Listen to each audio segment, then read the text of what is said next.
Halo teman-teman, perkenalkan nama saya Nazwa Dwi Septian Gustian dengan NIM 2505277, mahasiswi Universitas Pendidikan Indonesia, Fakultas Ilmu Pendidikan, Program Studi Administrasi Pendidikan. Pada kesempatan ini, saya akan menyampaikan materi dengan judul RPJMN dan Perencanaan Pendidikan menuju Mutu Pendidikan Indonesia yang lebih baik.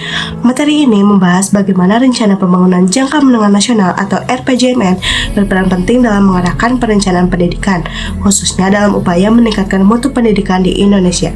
RPJMN menjadi acuan utama bagi pemerintah dalam menyusun kebijakan, program, dan strategi pembelajaran pembangunan pendidikan yang terarah, berkelanjutan, dan sesuai dengan kebutuhan nasional. Adapun tujuan pembelajaran dari materi ini adalah yang pertama, memahami pengertian dan peran RPJMN dalam perencanaan pendidikan nasional. Yang kedua, menjelaskan keterkaitan RPJMN dengan peningkatan mutu pendidikan di Indonesia. Yang ketiga atau yang terakhir yaitu mengidentifikasi implementasi RPJMN dalam kebijakan dan program pendidikan. Dengan memahami materi ini, diharapkan kita dapat melihat pentingnya perencanaan yang sistematis dan terarah dalam mewujudkan pendidikan Indonesia yang bermutu dan berdaya saing. RPJMN atau Rencana Pembangunan Jangka Menengah Nasional adalah dokumen perencanaan pembangunan nasional Indonesia untuk jangka waktu 5 tahun yang menjadi penjabaran dari RPJPN atau Rencana Pembangunan Jangka Panjang Nasional. RPJMN digunakan pemerintah pusat dan daerah sebagai pedoman penyusunan kebijakan, program, dan kegiatan pembangunan di berbagai sektor, termasuk sektor pendidikan. RPJMN secara sistematis merinci arah kebijakan nasional, prioritas pembangunan, serta target kinerja nasional yang ingin dicapai. Menurut KOMS pada tahun 1970, perencanaan pendidikan merupakan bagian integral dari perencanaan pembangunan nasional karena pendidikan berperan penting dalam pengembangan sumber daya manusia. RPJMN memiliki peran strategis dalam mengarahkan perencanaan pendidikan nasional agar selaras dengan tujuan pembangunan negara. RPJMN menjadi acuan dalam penentuan prioritas pembangunan pendidikan, penyusunan kebijakan pendidikan nasional, pengalokasian anggaran pendidikan, dan penetapan target dan indikator kinerja pendidikan. Melalui RPJMN, pemerintah dapat memastikan bahwa pembangunan pendidikan berjalan secara terencana, berkesinambungan, dan terintegrasi dengan sektor pembangunan lainnya. Mutu pendidikan tidak hanya diukur dari aspek hasil belajar, tapi juga dari proses dan sistem pendukung. Menurut Salis pada tahun 2002, menyatakan bahwa mutu pendidikan mencakup perencanaan, pelaksanaan, evaluasi, serta perbaikan berkelanjutan. RPJMN berperan dalam peningkatan mutu pendidikan melalui pemerataan akses pendidikan yang berkualitas, peningkatan kompetensi dan profesionalisme pendidik, penguatan kurikulum yang relevan dengan kebutuhan zaman, penyediaan sarana dan prasarana pendidikan yang memadai. Dengan demikian, RPJMN menjadi instrumen penting dalam mendorong peningkatan mutu pendidikan secara menyeluruh. Implementasi RPJMN dalam sektor pendidikan diwujudkan melalui berbagai kebijakan dan program seperti program peningkatan kualitas guru dan tenaga kependidikan, penguatan pendidikan, karakter dan literasi, pengembangan pendidikan vokasi, dan link and match dengan dunia kerja. Digitalisasi dan transformasi pembelajaran. Menurut Sagala pada tahun 2009 menekankan bahwa keberhasilan implementasi kebijakan pendidikan sangat bergantung pada sinkronisasi antara kebijakan pusat dan daerah agar tujuan RPJMN dapat tercapai secara optimal.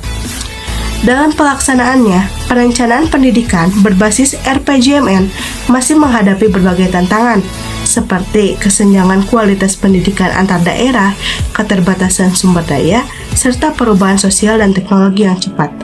Oleh karena itu, diperlukan upaya berkelanjutan melalui perencanaan pendidikan yang berbasis data dan kebutuhan nyata.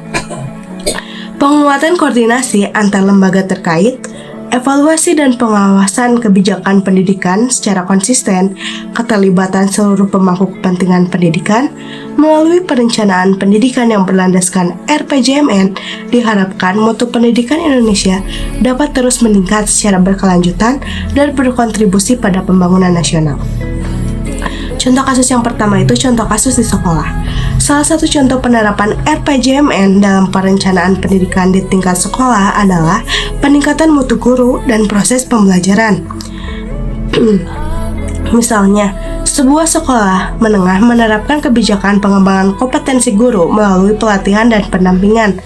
Program ini sejalan dengan arah RPJMN yang menekankan peningkatan kualitas sumber daya manusia. Guru-guru dilatih menggunakan metode pembelajaran aktif dan teknologi digital, sehingga proses belajar menjadi efektif dan berpusat pada peserta didik.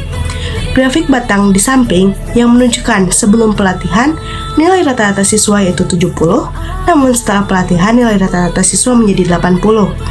Grafik ini menggambarkan bahwa perencanaan yang baik dan selaras dengan RPJMN dapat berdampak langsung pada peningkatan mutu pembelajaran di sekolah. Contoh kasus yang kedua itu contoh kasus di perguruan tinggi. Di tingkat perguruan tinggi, RPJMN diimplementasikan melalui penguatan pendidikan vokasi dan link and match dengan dunia kerja. Contohnya, sebuah perguruan tinggi membuka program magang wajib bagi mahasiswa bekerja sama dengan industri. Kebijakan ini direncanakan berdasarkan kebutuhan pasar kerja dan didukung oleh RPJMN yang menekankan relevansi lulusan dengan kebutuhan pembangunan nasional. Hasilnya, lulusan tidak hanya memiliki pengetahuan akademik, tapi juga keterampilan praktis. Diagram lingkaran di samping, yaitu 65% lulusan langsung bekerja, 25% melanjutkan studi, 10%-nya lagi belum bekerja. Data ini menunjukkan bahwa perencanaan pendidikan berbasis RPJMN mampu meningkatkan daya serap lulusan di dunia kerja. Contoh yang terakhir itu contoh kebijakan nasional. Pada level nasional, salah satu contoh aplikatif adalah kebijakan pemerataan akses dan mutu pendidikan, seperti penguatan sekolah di daerah tertinggal melalui penyediaan guru, sarana prasarana, dan teknologi pembelajaran. Kebijakan ini dirancang berdasarkan RPJMN yang menargetkan pengurangan kesenjangan mutu pendidikan antar wilayah. Dengan perencanaan yang terarah, sekolah-sekolah di daerah terpencil mulai memiliki akses terhadap pembelajaran yang lebih berkualitas. Grafik garis di samping menunjukkan angka partisipasi sekolah meningkat secara bertahap setiap tahun. Grafik tersebut menggambarkan bahwa RPJMN tidak hanya menjadi dokumen perencanaan, tetapi juga pedoman nyata dalam meningkatkan mutu pendidikan secara nasional. Sebagai ajakan refleksi, mari kita bersama-sama menekankan bahwa perencanaan pendidikan bukan sekedar dokumen kebijakan, tetapi proses yang menentukan arah dan kualitas masa depan bangsa. RPJMN akan bermakna jika benar-benar dipahami dan diimplementasikan secara konsisten di setiap jenjang pendidikan. Sebagai penutup, dapat disimpulkan bahwa RPJMN memiliki peran yang sangat penting dalam perencanaan pendidikan nasional. RPJMN menjadi pedoman utama dalam merumuskan kebijakan, program, dan strategi pendidikan yang terarah, terukur, dan berkelanjutan, khususnya dalam upaya meningkatkan mutu pendidikan yang ada di Indonesia.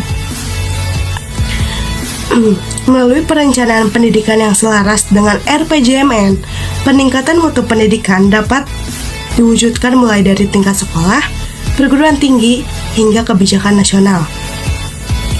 Hal ini mencakup peningkatan kualitas guru, relevansi kurikulum, serta pemerataan akses pendidikan, serta kesiapan lulusan menghadapi tantangan zaman.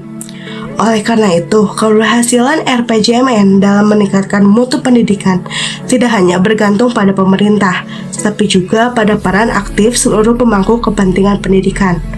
Dengan komitmen dan sinergi bersama, perencanaan pendidikan yang baik akan menjadi kunci terwujudnya pendidikan Indonesia yang lebih bermutu, berkeadilan, dan berdaya saing. Terima kasih atas perhatian teman-teman. Semoga materi ini dapat menambah wawasan dan pemahaman kita mengenai pentingnya RPJMN dalam perencanaan pendidikan. Terima kasih sudah menonton video ini. Semoga materi ini dapat dipahami dan menjadi dan menjadi bayangan untuk kita ke depannya untuk mewujudkan pendidikan Indonesia yang lebih baik. See you. Terima kasih.